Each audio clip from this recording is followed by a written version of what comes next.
नमस्कार किसान भाइयों। आज के इस वीडियो में बात करने वाले हैं मार्च के महीने में करेले की खेती के लिए पहले नंबर में उपयुक्त मिट्टी, दूसरी जलवायु, तीसरी तापमान, चौथी उन्नत किस्में, पंचमी करेले की खेत की जुताई और उर्वरक की मात्रा किस प्रकार से डालना चाहिए किसान भाइयों, और सातवीं है करेले के बीज की रोपाई का सही समय और तरीका, और आठवीं करेले के पौधे की सिंचाई और कितने दिन के अंतराल में करना चाहिए किसान भाइयों। किसान भाई नौवीं है करेले के पौधे में लगने वाले रोग एवं उनकी रोकथाम कैसे करें।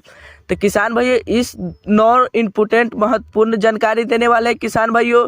तो किसान भाइयों आपसे छोटा सा रिक्वेस्ट है, अगर चैनल पर पहली बार आया है तो चैनल को सब्सक्राइब और बेल आइकन को प्रेस कर लीजिए ताकि ऐसे ही खेती बाड़ी से रिलेटेड वीडियो। किसान भाइयों बात कर लेते हैं करेले की खेती के लिए किसी भी खास तरह का मिट्टी की आवश्यकता नहीं होती है। इसे किसी भी उपजाऊ मिट्टी में आसानी से उगाया जा सकता है, लेकिन बलुई दोमट मिट्टी के इसकी खेती के लिए उपयुक्त माना जाता है। इसके अलावा भूमि के उचित जल निकासी वाली होनी चाहिए किसान भाइयों बात कर ले इसकी खेती के पीएच मान तो 6 से 7 की पीएच मान वाली होनी चाहिए किसान भाइयों करेले की खेती के लिए शुष्क और गर्म जलवायु की आवश्यकता होती है। गर्मियों के मौसम में इसकी पैदावार अच्छी प्राप्त होती है। किसान भाइयों इसके पौधे के ठंड जलवायु को भी आसानी से सहन कर लेते हैं, किंतु सर्दियों में गिरने वाला पाला पौधे के हानि पहुंचाता है। करेले के सामान्य तापमान पर अच्छे से विकास करते हैं, किंतु बीज अंकुरित होने के लिए 20 डिग्री तापमान की आवश्यकता होती है। इसके पौधे के अच्छे से विकास करने के लिए ऊंचा तापमान की आवश्यकता होती है किसान भाइयों बात कर लेते हैं करेला के उन्नत किस्में। तो किसान भाइयों कल्याणपुर बरमासी किस्म लगा सकते हैं, हिसार सिलेक्शन लगा सकते हैं, पूसा विशेष किस्म लगा सकते हैं किसान भाइयों। तो किसान भाई 70 दिन में पैदावार देने के लिए तैयार हो जाती है। इसके पौधे में गर्मी और वर्षा दोनों ही जलवायु में उगाया जा सकता है।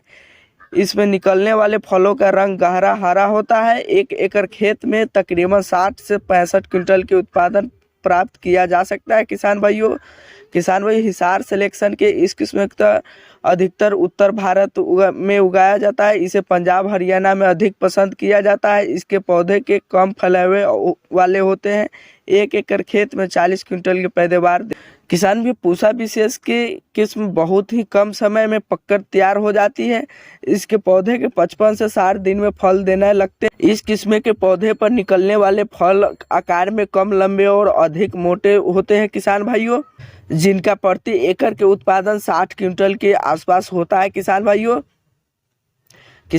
इसके अतिरिक्त भी कई किस्में जो अलग अलग जलवायु के हिसाब से अधिक उत्पादन देने के लिए उगाई जाती है किसान भाइयों करेले की खेत की जुताई और उर्वरक की मात्रा की बात कर ले किसान भाइयों।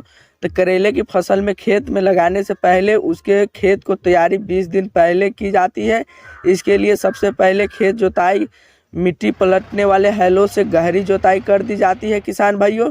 कुछ समय के लिए ऐसे ही खुला छोड़ दिया जाता है। इसके बाद खेत में प्राकृतिक खाद के रूप में 10 से 12 गाड़ी पुरानी गोबर की खाद प्रति एकड़ के हिसाब से डाल दी जाती है, और एक बार फिर से कल्टीवेटर लगाकर 2 से 3 तिरछी जुताई कर दी जाती है, जिससे खेत में मिट्टी गोबर की खाद अच्छे से मिल जाती है। यदि आप चाहे तो गोबर की खाद की जगह पर कंपोस्ट खाद का भी किसान भाइयों खाद को मिट्टी में मिलाने के बाद खेत में पानी लगा दिया जाता है। पानी लगाने के बाद खेत में पानी सूखने तक उसे ऐसे ही खुला छोड़ दिया जाता है। जब खेत में मिट्टी सूखी दिखाई देने लगे तब उसकी एक बार फिर से जुताई कर मिट्टी में भुरभुरी कर दिया जाता है। मिट्टी के भुरभुरी हो जाने के बाद उसमें पट्टा जिससे खेत में पूरी तरह से समतल हो जाता है। करेले के पौधे या बीजों को लगाने के लिए 1 से 1.25 फीट चौड़ा और 4 से 5 फीट की दूरी क्यारियों के तैयार कर लिया जाता है। इसके बाद इन क्यारियों में 300 केजी सुपर फॉस्फेट और 200 केजी यूरिया और 90 केजी पोटास की मात्रा में मिलाकर खेत में मिट्टी में अच्छे से मिला देना हो। किसान भाई अब बात कर लेते हैं करेले के बीज की रोपाई का सही समय और तरीका। तो किसान भाई करेले के बीज की रोपाई बीज और पौधे दोनों रूप में कर सकते हैं। 1 एकड़ खेत में तकरीबन 3 से 4 केजी करेले के बीज की आवश्यकता होती है।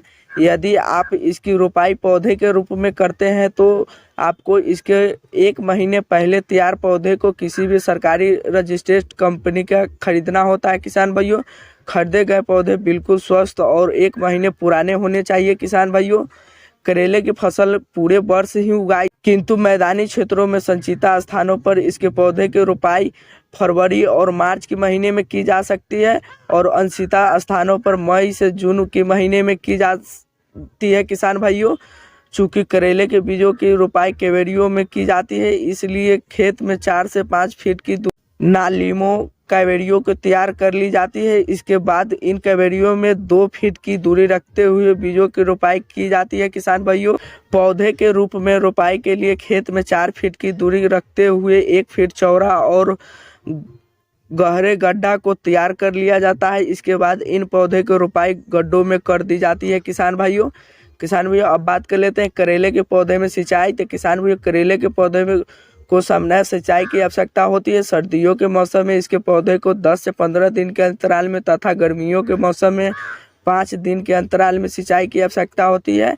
बारिश के मौसम में जरूरत पड़ने पर ही पानी दे। किसान भैया, अब बात कर लेते हैं करेले के पौधे में लगने वाले रोग एवं उनके रोकथाम के लिए। तो किसान भाइयों, माहू रोग देखने को मिलता है, पाउडरी रोग देखने को मिलता है किसान भाइयों, रेड बीटल कीट रोग देखने को मिलता है किसान भाइयों। तो किसान भाइयों, रेड बीटल कीट रोग के लिए इस किस्मों को कीट रोग पौधे के ऊपर शुरुआत अवस्था में देखने को मिलता है। यह कीट रोग पौधे के पत्तियों को खाकर उन्हें हानि पहुंचाता तथा इस रोग की सुंडी जड़ों को खाकर नष्ट कर देती है। इस रोग के बचाव के लिए करेले के पौधे पर करवाल दवा को उचित मात्रा में छिड़काव करना होता है। किसान भाई, माहू रोग कीट के रूप में पौधे पर आक्रमण करता है। किसान भाई, कीट के आकार में छोटे और पीले रंग के होते हैं। माहू कीट रोग के पौधे के पत्तियों को रस चूसकर पौधे को खराब कर देते। इस किस्म का रोग के पौधे पर गर्मियों के मौसम में आक्रमण करता है। तो किसान भाई, साइपरमेथ्रिन की उचित मात्रा में छिड़काव कर इस रोग की रोकथाम की जा सकती है किसान भाइयों। तो किसान भाइयों, मिलते हैं नेक्स्ट वीडियो में। जय जवान जय किसान।